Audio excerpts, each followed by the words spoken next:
আমাদের সবার বাড়িতেই তো প্যারাসিটামল বা নাপা থাকে, তাই না? একটু জ্বর, জারি, গা ব্যথা হলেই আমরা ঝটপট একটা খেয়ে নিই।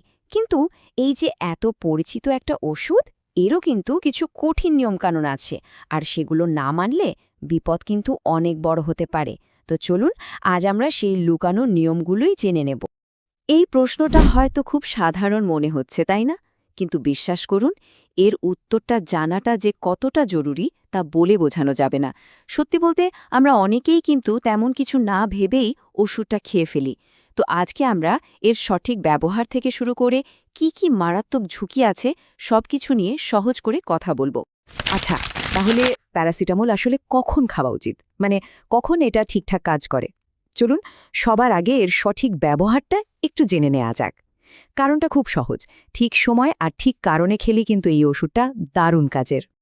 ধরুন জ্বর হলো, বা খুব মাথা ব্যথা করছে, কিংবা সর্দি কাশির জন্য গা হাত পায়ে ব্যথা, দাঁতের ব্যথা, মাসেল পেন, এমনকি পিরিয়ডের হালকা ব্যথার মতো সমস্যাতেও কিন্তু প্যারাসিটামল বেশ ভালো কাজ দেয়।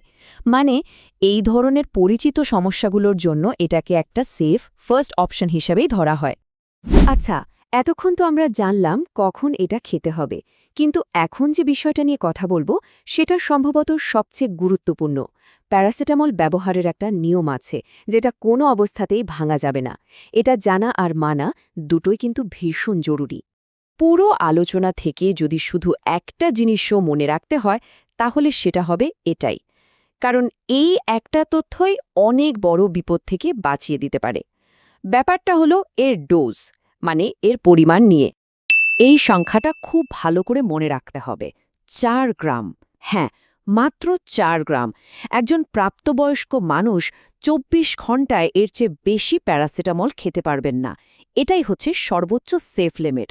যদি সহজ করে বলি, আমাদের কাছে যে ৫০০ মিলিগ্রামের ট্যাবলেট থাকে, সেই হিসাবে দিনে ৮টার বেশি কখনোই নয়। এর থেকে এক চুলো বেশি হওয়া মানেই কিন্তু মারাত্মক ঝুঁকি। আর এই ঝুঁকির সবচেয়ে বড় টার্গেট কে হয় জানেন? আমাদের লিভার।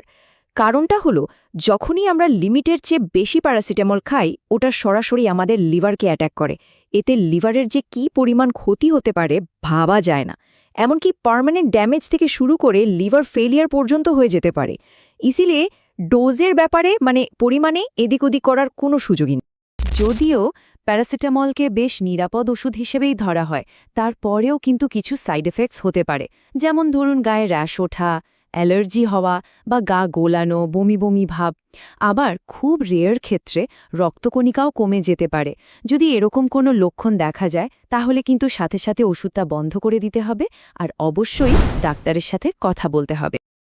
তো ডোজের ব্যাপারটা তো আমরা বুঝলাম, কিন্তু এর বাইরেও কিছু কমন ভুল আছে যেগুলো আমরা প্রায়ই করে ফেলি। আর এই ভুলগুলো দেখতে ছোটখাটো মনে হলেও এগুলোর ফল কিন্তু বেশ গুরুতর হতে পারে। চলুন দেখে নিই এমন ৩টে ভুল যা আমাদের একদমই এড়িয়ে চলতে হবে। প্রথম ভুলটা হলো অ্যালকোহলের সাথে প্যারাসিটামল খাওয়া। এটা একদমই করা যাবে না, কারণ দুটো জিনিসই কিন্তু লিভারের উপর মারাত্মক চাপ তৈরি করে। ২ নম্বর ভুলটা হলো অন্য ওষুধের সাথে মিলিয়ে খাওয়া। দেখুন, অনেক সর্দি কাশির সিরাপেও কিন্তু প্যারাসিটামল মেশানো থাকে। তাই আলাদা করে ট্যাবলেট খাওয়ার আগে ওই সিরাপের প্যাকেটে কি লেখা আছে সেটা দেখে নেওয়াটা খুব জরুরি। না হলে কিন্তু নিজের অজান্তেই ওভারডোজ হয়ে যাবে। আর ৩ নম্বর আর খুব গুরুত্বপূর্ণ একটা ভুল হলো বাচ্চাদেরকে বড়দের ডোজ দেওয়া। এটা কখনোই করা যাবে না। বাচ্চাদের বয়স আর ওজন অনুযায়ী তাদের জন্য আলাদা ডোজ আছে, সেটাই মানতে হবে। এখানে একটা কথা কিন্তু মনে রাখতে হবে, প্যারাসিটামল কিন্তু কোনো রোগের চিকিৎসা করে না। এটা শুধু রোগের লক্ষণগুলো, যেমন জ্বর বা ব্যথা, এগুলোকে সাময়িকভাবে কমায়। তাই এমন কিছু সিচুয়েশন আছে যখন নিজে থেকে ওষুধ না খেয়ে তাড়াতাড়ি ডাক্তারের কাছে যাওয়া উচিত। যেমন ধরুন, যদি দেখেন জ্বরটা ৩ দিনের বেশি হয়ে গেছে, কমছেই না, অথবা ব্যথাটা এতই তীব্র যে প্যারাসিটামল খেয়েও কোনো কাজ হচ্ছে না, কিংবা শরীরে র্যাশ, চুলকানির মতো কোনো অ্যালার্জির লক্ষণ দেখা দিচ্ছে, তাহলে একদম দেরি না করে ডাক্তারের পরামর্শ নিতেই হবে। তাহলে এত সব আলোচনার পর আমরা কি বুঝলাম? সারমর্মটা কিন্তু খুব সহজ। প্যারাসিটামল নিঃসন্দেহে একটা উপকারী আর নিরাপদ ওষুধ, কিন্তু একটাই শর্ত, আর সেটা হলো এটাকে সঠিক ডোজে আর ঠিক নিয়ম মেনে খেতে হবে। দেখুন, প্যারাসিটামলের এই জরুরি নিয়মগুলোর কথা হয়তো আমাদের অনেকেরই আগে জানা ছিল না, কিন্তু এই ছোট্ট একটুখানি সচেতনতাই পারে আমাদের আপনজনদের একটা বড়সড় বিপদ থেকে রক্ষা করতে। তাই এই তথ্যগুলো নিজেদের পরিবার, বন্ধুবান্ধব সবার সাথে শেয়ার করাটা কিন্তু খুব জরুরি। সবাই সুস্থ থাকুক, ভালো থাকুক।